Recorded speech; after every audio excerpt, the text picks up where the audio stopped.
Hi everyone, my name is Anastasia and I'm the owner and founder of VegShe Health and Wellness.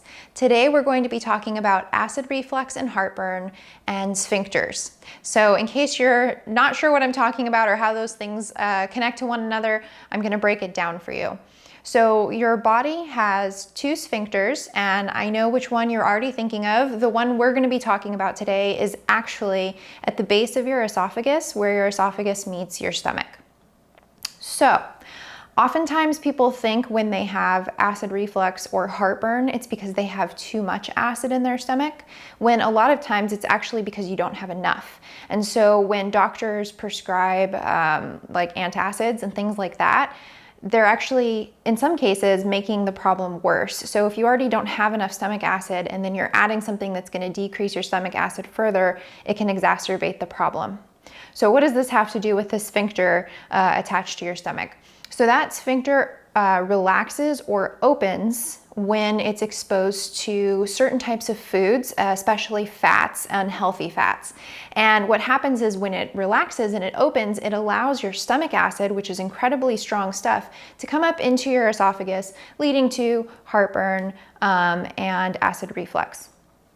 So in order to keep that sphincter closed and make sure that the acid stays in your stomach where it belongs, you're going to want to avoid certain foods, and then you're going to want to start adding certain foods to your diet. So let's start with foods to avoid.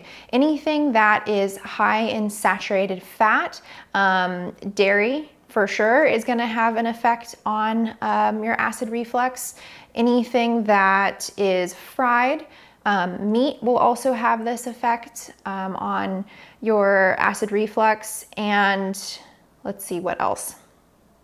Alcohol, caffeine, and then the fat and egg yolks will also have an effect on acid reflux symptoms. So those are things you definitely want to watch out for. Things that you can add to your diet to try and create more balance, not only in your stomach acid, but also helping to keep that sphincter closed, would be to eat more healthy fats, so avocados, nuts, things like that. You also should add more fermented foods to your diet.